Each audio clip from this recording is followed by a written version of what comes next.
Hi friend, हम पढ़ रहे थे एक्सरसाइज 7.8। एक्सरसाइज 7.8 में क्वेश्चन नंबर 3 तक प्रीवियस वीडियो में देख चुके हैं। इस वीडियो में आते हैं क्वेश्चन नंबर 4 से कंटिन्यू करेंगे। ये हमारा क्लास 12 का एनसीईआरटी मैथ का इंटीग्रल चैप्टर का एक्सरसाइज 7.8 है। ठीक है, इंटीग्रल को हम हिंदी में समाकलन बोलते हैं। हिंदी वाले बुक में समाकलन दिया होगा, इंग्लिश वाले में इंटीग्रेट।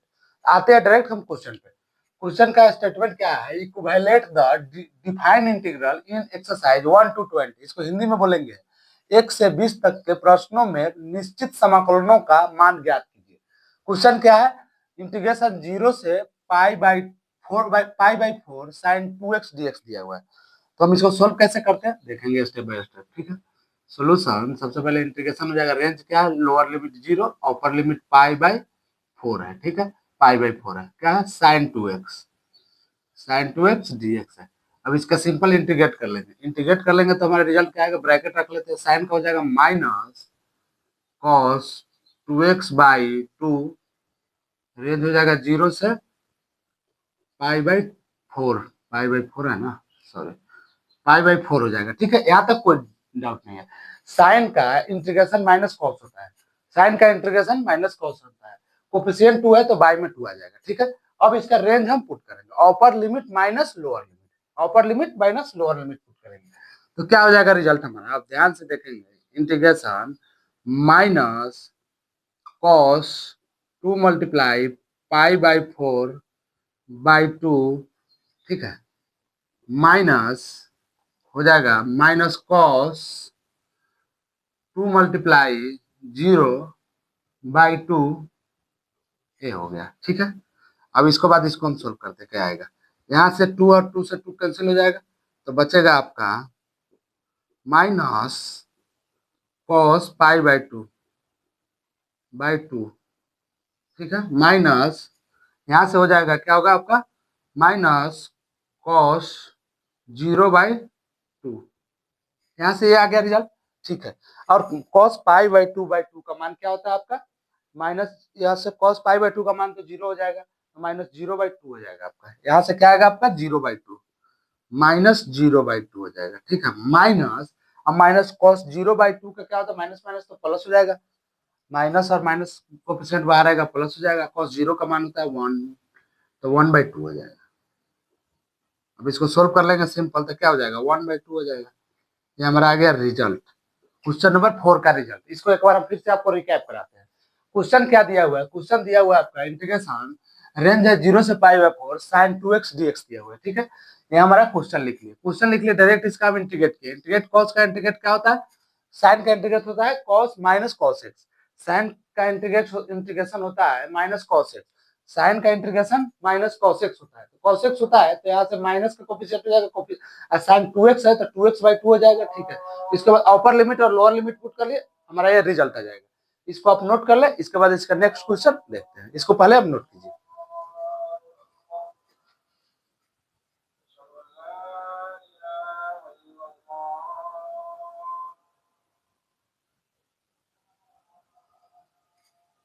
आते हैं क्वेश्चन नंबर 5 पे। क्वेश्चन नंबर 5 आपका दिया हुआ है इंटीग्रेशन, क्या दिया हुआ है आपका?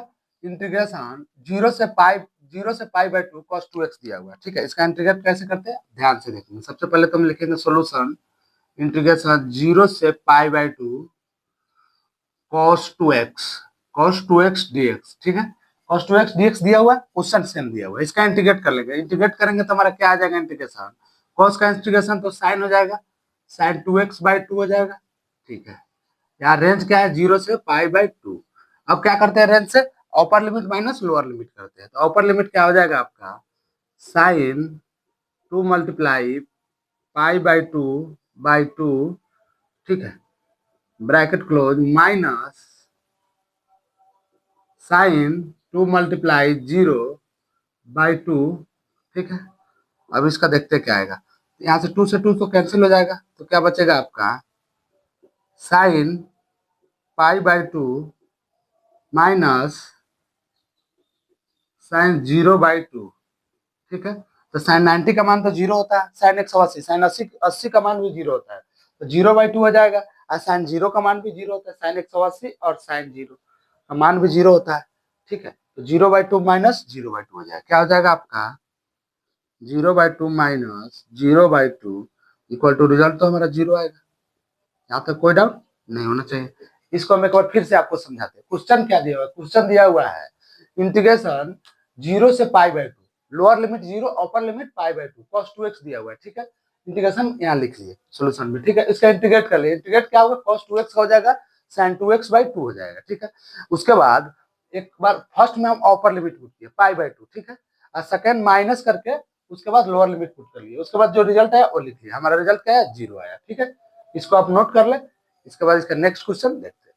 यहाँ तक कोई भी डाउट हो आप कमेंट सेक्शन में कमेंट कीजिए। उस कमेंट का हम आपको पर्सनली रिप्लाई देकर समझाने की कोशिश करेंगे। नेक्स्ट वीडियो में आपको प्रॉब्लम का सोल्यूशन प्रोवाइड करा देंगे। पहले इसको नोट कर लीजिए, छोटा छोटा क्वेश्चन है और कंसेप्चुअल भी है। इसको नोट कीजिए। इसमें ट्रिगो का वैल्यू आपको पता होना चाहिए। जैसे साइन पाई का मान क्या होता है, साइन 2 पाई का मान क्या होता है आपका, साइन π/2, साइन π/4 या कॉस tan, इस सब का मान आपको याद होना चाहिए। ठीक है, अगर डाटा याद हो तो क्वेश्चन आसान करने सोल्व करने में कोई परेशानी नहीं होगी। इसको नोट कर ले। इसके बाद इसका नेक्स्ट क्वेश्चन देखते हैं। इसको नोट कीजिए पहले।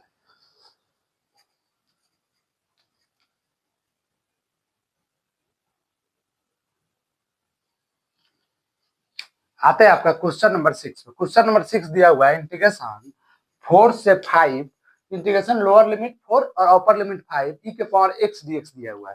ठीक है, एक्सपोनेंशियल e के पावर x का तो इंटीग्रेशन e के पावर x ही होता है। देखते हैं कैसे इसका सोल्यूशन होगा। सोल्यूशन इंटीग्रेशन 4 to 5 e के पावर x dx दिया हुआ है। ठीक है, इसके लिए यहाँ तक कोई डाउट नहीं है। सेम क्वेश्चन रिपीट किए हैं। अब इसका इंटीग्रेट कर लेंगे। इंटीग्रेट करेंगे तो e के पावर x का इंटीग्रेशन तो e के पावर x ही होता है। रेंज क्या है? 4 to 5, रेंज 4 to 5 हो गया। अब यहाँ से नेक्स्ट स्टेप आते हैं। अब सबसे पहले हम क्या करेंगे? अपर लिमिट पुट करेंगे। अपर लिमिट क्या होगा? e के पावर 5 माइनस e के पावर 4 हो जाएगा।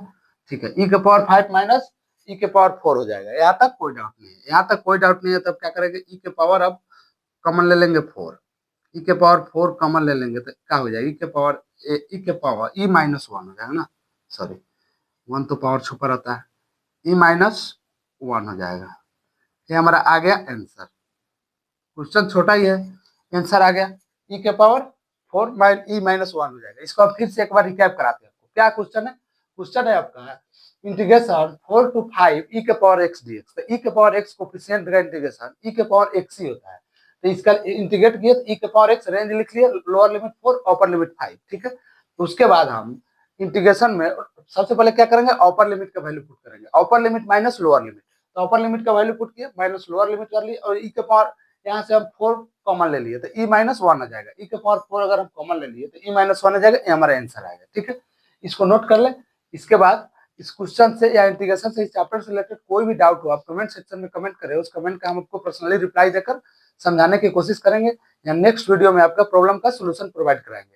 आप इस चैनल के प्लेलिस्ट में जाएंगे तो इंटीग्रल क्लास 12 एनसीईआरटी मैथ का फोल्डर मिलेगा। उस फोल्डर में आपको इंटीग्रेशन का ऑल क्वेश्चन एनसीईआरटी बुक का सीक्वेंस बाय सीक्वेंस सोल्व किया हुआ है। ठीक है, उसको आप स्टेप बाय स्टेप देख सकते हैं। कोई भी डाउट हो कहीं से तो आप देख सकते हैं। ठीक है, इसके अलावा इस चैनल पे मैट्रिक्स और डिटरमिनेंट्स भी सोल्व हो चुका है। उसको भी आप चाहे जहां से भी डाउट हो आप देख सकते हैं। सीक्वेंस बाय सीक्वेंस सजाकर प्लेलिस्ट के हिसाब से क्वेश्चन को सजाकर दिया गया है। ठीक है, इसको नोट कर ले। इसके बाद क्वेश्चन नंबर 7 से नेक्स्ट वीडियो में देखेंगे। यहाँ तक कोई डाउट हो उसको कमेंट कीजिए। उस कमेंट का हम आपको पर्सनली रिप्लाई देकर समझाने की कोशिश करेंगे। पहले इसको नोट कर ले। ठीक है, चलिए, थैंक यू।